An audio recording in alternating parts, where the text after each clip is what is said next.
Hello everyone, welcome back to my channel. So ఈరోజు ఈ వీడియోలో ఒక మంచి ఇన్ఫర్మేషన్ అయితే మీకు ఇద్దామనుకుంటున్నాను. అదేంటి అంటే కనుక చాలామంది యూట్యూబ్ ఛానల్ని క్రియేట్ చేసిన వాళ్ళు ఉంటారు. లైక్ కొత్తగా క్రియేట్ చేసిన వాళ్ళు న్యూ యూట్యూబర్స్ ఎవరైతే ఉంటారో వాళ్ళకి వ్యూస్ రావట్లేదని చెప్పేసి అనుకుంటూ ఉంటారు కదండి. సో నేను ఇప్పుడు ఒక ప్రాసెస్ చెప్తాను. ఆ ప్రాసెస్లో ట్రై చేసి చూడండి, తప్పకుండా మీకు వ్యూస్ అయితే వస్తాయి. జనరల్లీ మనం ఏం చేస్తామంటే యూట్యూబ్లో అప్లోడ్ చేయడం కోసం వీడియో అప్లోడ్ చేసేటప్పుడు యూట్యూబ్ యాప్లోకి వెళ్ళి మనం అక్కడ ప్లస్ అన్న సింబల్ ఉంటుంది కదా, ఆ ప్లస్ అన్న సింబల్ మీద క్లిక్ చేసి వీడియో అప్లోడ్ చేయాలనుకుంటే వీడియో అని, లేదా షార్ట్ వీడియో అయితే కనుక షార్ట్ వీడియోలోకి వెళ్ళి మనం వీడియోనైతే అప్లోడ్ చేస్తూ ఉంటాం కదా. సో ఇది నార్మల్లీ చేసే విధానమే, కానీ ఇలా చేయడం వల్ల మనకి యూట్యూబ్ ఏం చేస్తుంది అంటే ప్రాసెసింగ్ టైం తీసుకొని అది ఏ ఏ ఏ కేటగిరీలోకి పంపించాలన్నది ఒక సర్టెన్ టైం తీసుకొని అప్పుడు మనకి యూట్యూబ్ అన్నది రికమెండ్ చేయడానికి అంటే పుష్ చేయడానికి చూస్తుందన్నమాట. సో ఇది ఒక ప్రాసెస్. సో ఇది ఒక ప్రాసెస్ అయితే ఇంకొక ప్రాసెస్ ఏంటి అంటే కనుక మనం గూగుల్ ఓపెన్ చేసి దాంట్లో మనం యూట్యూబ్ స్టూడియో ఉంటుంది కదా, youtubesstudio.com అన్నది క్లిక్ చేసి అక్కడి నుంచి మనం అప్లోడ్ చేస్తే కనుక దాంట్లో కొన్ని బెనిఫిట్స్ ఉన్నాయి. ఇప్పుడు అదేంటన్నది నేను స్క్రీన్ రికార్డింగ్ చేసి మీకు చూపిస్తాను.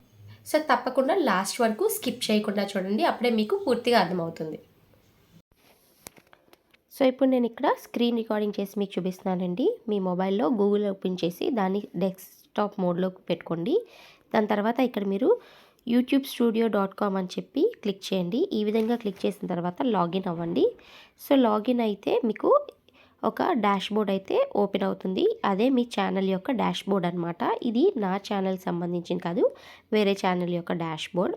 సో ఇప్పుడు మీరు ఏం చేయాలి అంటే కనుక, సో మీకు ఇక్కడ రైట్ సైడ్లో యారో సింబల్ కనిపిస్తుంది కదండి, దాని మీద క్లిక్ చేయాల్సి ఉంటుంది. అప్పుడు మీరు ఇక్కడ నుంచి వీడియోస్ అయితే అప్లోడ్ చేసుకోవచ్చు. మీరు సెలెక్ట్ ఫైల్ అని చెప్పేసి ఏ వీడియో అయితే మీరు అప్లోడ్ చేయాలనుకుంటున్నారో మీ మీడియా పిక్కర్లోకి వెళ్ళి సో వీడియోని సెలెక్ట్ చేసుకొని అప్లోడ్ చేసుకోవాల్సి ఉంటుంది. సో ఇక్కడ నేను ఆల్రెడీ అప్లోడ్ చేసిన వీడియోని ఓపెన్ చేసి మీకు చూపిస్తాను.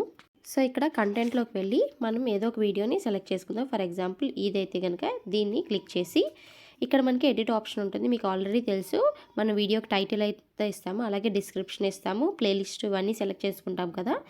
అండ్ షో మోర్లోకి వెళ్తే మీకు ఇక్కడ కిందకి స్క్రోల్ డౌన్ చేసుకుంటూ వెళ్తే ఇక్కడ మనం ట్యాగ్స్ ఇవ్వాల్సి ఉంటుంది. ట్యాగ్స్ అన్ని ఇచ్చిన తర్వాత మీరు కొంచెం పైకి వస్తే కనుక సో మీరు ఇక్కడ వీడియో రైట్ సైడ్లో చూడొచ్చు, ఇక్కడ విజిబిలిటీ అని కనిపిస్తుంది కదండి. విజిబిలిటీలో వీడియో అప్లోడ్ చేసిన వెంటనే మనం పబ్లిక్లోకి అయితే పోస్ట్ చేయకూడదు. మనం దాన్ని అన్లిస్ట్ చేసి పెట్టుకోవాలి. అన్లిస్టెడ్లో పెట్టుకుంటే కనుక మనం ఏదైనా రిమైనింగ్ యాడ్ ఆన్ చేయాల్సినవి ఏవైనా కరెక్షన్స్ ఉంటే కనుక మనం చేసుకోవడానికి పాసిబిలిటీ ఉంటుంది. అదే పబ్లిక్లో పెట్టేస్తే కనుక ఆల్రెడీ పోస్ట్ అయిపోతుంది కాబట్టి కరెక్షన్ చేసినా పెద్దగా యూజ్ ఉండదన్నమాట. అలాగే మీరు కొంచెం కిందని చూస్తే కనుక ఇక్కడ మీకు సబ్ టైటిల్స్ అని ఉంది చూసారా. మీరు సబ్ టైటిల్స్ యాడ్ చేయాలనుకుంటే వీడియోకి సబ్ టైటిల్స్ కూడా యాడ్ చేసుకోవచ్చు. అండ్ ఇక్కడ వన్ మోర్ ప్లస్ పాయింట్ ఏంటి అంటే కనుక ఎండ్ స్క్రీన్ అని ఉంది. మనం దీని మీద క్లిక్ చేస్తే కనుక ఎండ్ స్క్రీన్లో మనం అంటే వీడియో ఎండ్ అవుతున్నప్పుడు మనం ఏదైనా మన వీడియోని కానీ మన ఛానల్ని కానీ ప్రమోట్ చేసుకోవచ్చు. లైక్ వీడియో ఏదైనా ఎక్కువగా వ్యూస్ వచ్చిన వీడియోని మీరు ఇక్కడ లాస్ట్లో పెట్టుకుంటే కనుక వాళ్ళకి ఆ వీడియో నచ్చితే ఆటోమేటిక్గా ఆ వీడియోని కూడా వాళ్ళు క్లిక్ చేసి వీడియోని అయితే చూస్తారు. సో ఈ విధంగా మనకి వ్యూస్ వచ్చే ఛాన్సెస్ ఉంటాయన్నమాట. అలాగే మీకు దాని కిందన కార్డ్స్ అని కనిపిస్తుంది కదండి, ఇది ఐ కార్డ్ అంటారండి.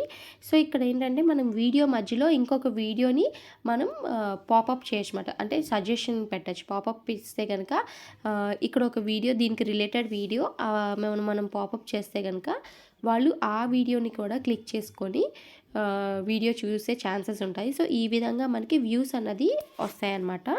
సో నార్మల్లీ మనం యూట్యూబ్లో డైరెక్ట్గా అప్లోడ్ చేసేస్తే ఈ ఆప్షన్స్ అన్నీ మనకు కనిపించవు. మనం ఇలా డెస్క్టాప్ సైట్లోకి వెళ్ళి మన ఛానల్ యొక్క డాష్ బోర్డ్ నుంచి వీడియోని అప్లోడ్ చేస్తే కనుక తప్పకుండా మనకి ప్లస్ అయితే అవుతుంది. సో ఒకసారి ఈ విధంగా అప్లోడ్ చేసి ట్రై చేయండి. సో ఈ విధంగా మీరు వీడియోస్ని అప్లోడ్ చేయడం స్టార్ట్ చేయండి. మీకే డిఫరెన్స్ అనేది తెలుస్తుంది.